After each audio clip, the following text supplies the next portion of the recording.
ഒരു കാറ് വന്നാൽ ഒരു സൈക്കിളിന് പോലും പോകാൻ കഴിയാത്ത ഇടുങ്ങിയ വീതിയുള്ളതാണ് ഐഷ പോറ്റിയുടെ വീടിൻ്റെ വാതിൽ. നിങ്ങൾ നോക്കിയാൽ മതി. ഞാൻ അവിടുത്തെ കൗൺസിലറായിരുന്ന കഴിഞ്ഞ 5 വർഷക്കാലം, പിന്നീട് ഇപ്പം വീണ്ടും അവിടുത്തെ കൗൺസിലറാണ്. ഞാൻ 100 പ്രാവശ്യം അവരുടെ വീട്ടിൽ പോയി അവരെ കണ്ടു പറഞ്ഞാൽ മതിലിടിക്കണം, വീതി കൊണ്ടു പറഞ്ഞു. ആ മതിലിടിക്കത്തില്ലെന്ന് മാത്രമല്ല, അവരുടെ വീടിൻ്റെ റോഡില്ല, റോഡിൻ്റെ കിടക്കുന്ന ഒരു പടി, ഒരു പാറക്കല്ല് കൊണ്ട് പണിഞ്ഞൊരു പടിയുണ്ട്. അത് കാരണം വണ്ടി പോകാൻ കഴിയില്ല. അതുപോലും മാറ്റി കൊടുത്തു.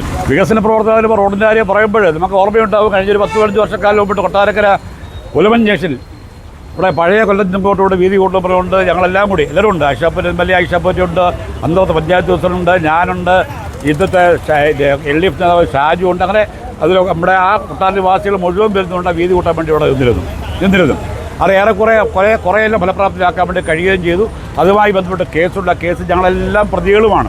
പക്ഷേ ആ റോഡ് വീതി കൂട്ടാതെ ആ പഴയ കൊല്ലം ചെമ്പോട്ടോടൻ്റെ മിനർവ ജംഗ്ഷൻ മുതൽ റെയിൽവേ സ്റ്റേഷൻ വരെയുള്ള ഭാഗത്ത് ഏറ്റവും ഇടുങ്ങിയ ഭാഗം, ഒരു വണ്ടി അങ്ങോട്ടും ഇങ്ങോട്ടും പോകാൻ കഴിയാത്തതിൽ ഏറ്റവും ഇടുങ്ങിയ ഭാഗം. ഇപ്പോഴും നോക്കാൻ ഒരു കാറ് വന്നാൽ ഒരു സൈക്കിളിന് പോലും പോകാൻ കഴിയാത്ത ഇടുങ്ങിയ വീതിയുള്ളതാണ് ഐഷ പോറ്റിയുടെ വീടിൻ്റെ വാതിൽ. നിങ്ങൾ നോക്കിയാൽ മതി.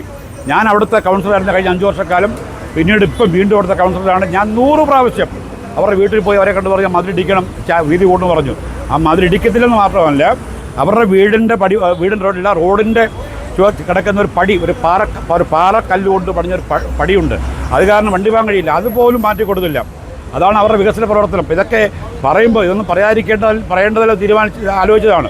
പക്ഷേ ഇന്നലത്തെ യോഗത്തിൽ, കോൺഗ്രസിൻ്റെ VD സതീശിനെയൊക്കെ സാക്ഷിയാക്കിക്കൊണ്ട് LDFിനെയും പിണറായി ഗവൺമെൻറ്റിനെയും ബാലഗോപാലിനെയൊക്കെ ഇവർ പറയുമ്പോൾ, വെല്ലുവിളിക്കുമ്പോൾ അതങ്ങനെ അംഗീകരിക്കാൻ വേണ്ടി സാധ്യമല്ല. അതുകൊണ്ട് ഇതെല്ലാം പറയാൻ തീരുമാനിച്ചിരിക്കുകയാണ്.